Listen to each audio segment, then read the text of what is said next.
দর্শক, দক্ষিণ এশিয়ার রাজনীতির মানচিত্রে আবারও আলোচনার কেন্দ্রে উঠে এসেছে বাংলাদেশ।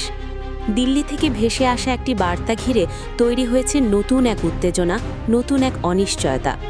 সাবেক প্রধানমন্ত্রী শেখ হাসিনা খুব শিগগিরই দেশে ফিরতে পারেন এমন ইঙ্গিত ঘিরে রাজনৈতিক অঙ্গনে শুরু হয়েছে জল্পনা কল্পনা, বিশ্লেষণ আর তর্ক বিতর্ক।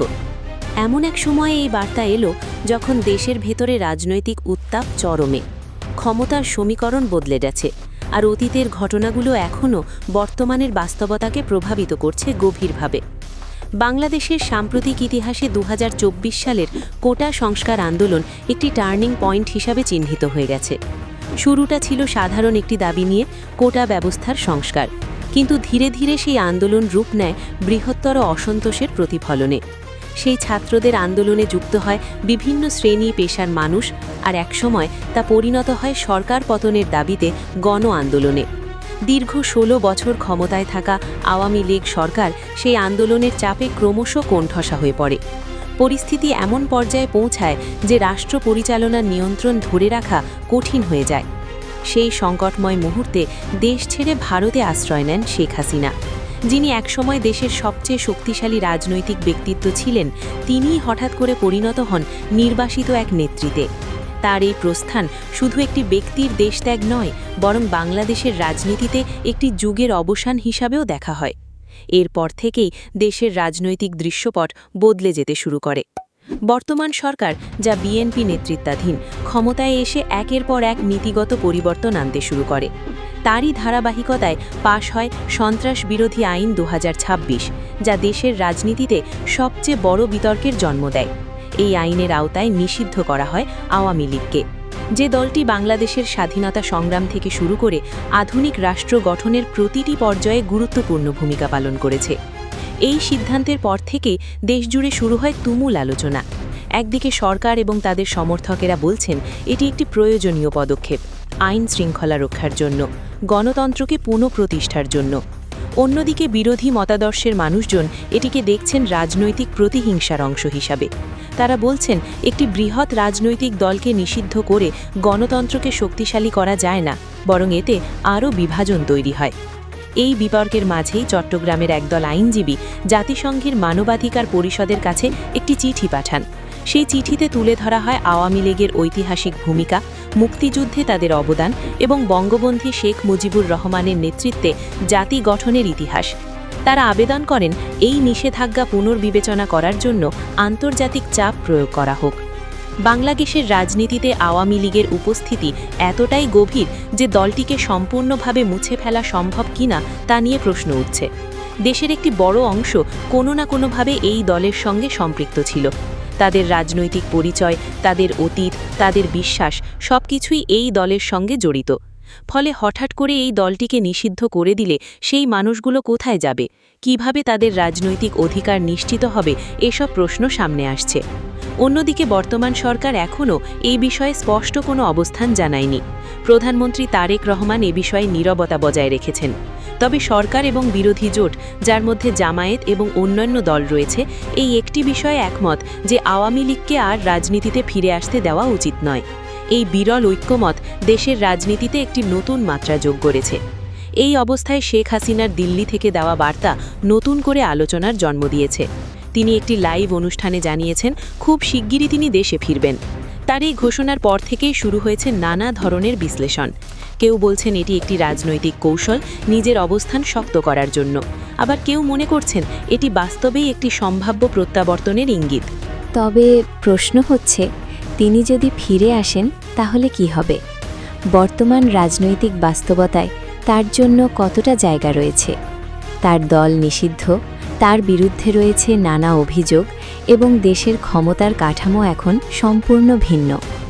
এই পরিস্থিতিতে তার প্রত্যাবর্তন কি নতুন কোনো সংঘাতের জন্ম দেবে, নাকি এটি হবে একটি নতুন রাজনৈতিক সমঝোতার সূচনা? শেখ হাসিনার নেতৃত্বে বাংলাদেশের উন্নয়নের অনেক দিক রয়েছে, এটি অস্বীকার করার উপায় নেই। অবকাঠামো উন্নয়ন, অর্থনৈতিক প্রবৃদ্ধি, ডিজিটালাইজেশন, এসব ক্ষেত্রে তার সরকারের ভূমিকা উল্লেখযোগ্য। কিন্তু একই সঙ্গে তার শাসনামলে মানবাধিকার লঙ্ঘনের অভিযোগ, গুম, হত্যা এবং বিরোধীমত দমনের ঘটনাও আলোচিত হয়েছে ব্যাপকভাবে। ফলে তার রাজনৈতিক উত্তরাধিকার একটি দ্বৈত বাস্তবতার মধ্যে দাঁড়িয়ে আছে। তার সমর্থকরা মনে করেন তিনি একজন শক্তিশালী নেতা, যিনি কঠিন সময়ে দেশকে এগিয়ে নিয়ে গেছেন। আর তার সমালোচকরা বলেন তিনি ক্ষমতার লোভে গণতন্ত্রকে ক্ষতিগ্রস্ত করেছেন। এই দুই বিপরীত অবস্থানের মাঝেই আজকের বাংলাদেশের রাজনৈতিক বাস্তবতা গড়ে উঠেছে। এখন সবচেয়ে বড় প্রশ্ন, বাংলাদেশের মানুষ কি আবারও আওয়ামী লীগকে গ্রহণ করবে? অতীতের ভালো কাজগুলো কি তাদের ভুলতে দেবে, নাকি সাম্প্রতিক ঘটনাগুলোই প্রাধান্য পাবে? একটি দলকে নিষিদ্ধ করে কি সত্যিই তার প্রভাব মুছে ফেলা যায়, নাকি তা আরও গভীরে প্রথিত হয়? রাজনীতির ইতিহাস বলে কোনো ধারণা বা আদর্শকে নিষিদ্ধ করে চিরতরে মুছে ফেলা যায় না, বরং তা অন্য রূপে, অন্য মাধ্যমে ফিরে আসে। আওয়ামী লীগের ক্ষেত্রেও কি তাই হবে? তারা কি নতুন কোনো রূপে, নতুন কোনো নেতৃত্বে আবারও ফিরে আসবে, নাকি এটি সত্যিই তাদের রাজনৈতিক অধ্যায়ের শেষ? এই প্রশ্নগুলোর উত্তর এখনও অজানা। তবে একটি বিষয় নিশ্চিত, বাংলাদেশের রাজনীতি এখন একটি সংবেদনশীল পর্যায়ে রয়েছে।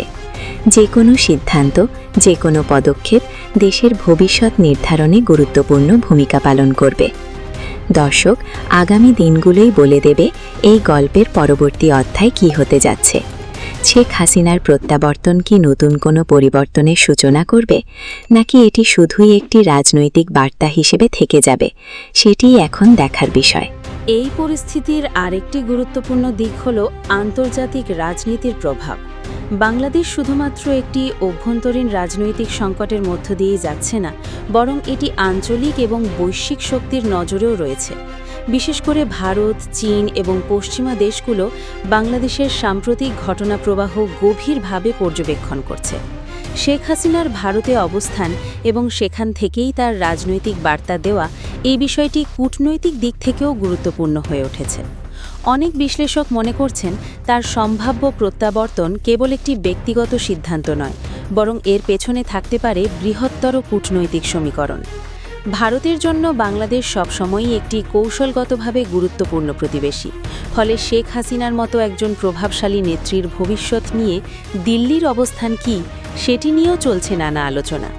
একইভাবে পশ্চিমা দেশগুলো, যারা গণতন্ত্র ও মানবাধিকার ইস্যুতে সোচ্চার, তারা বাংলাদেশের এই পরিস্থিতিকে কিভাবে দেখছে সেটিও গুরুত্বপূর্ণ।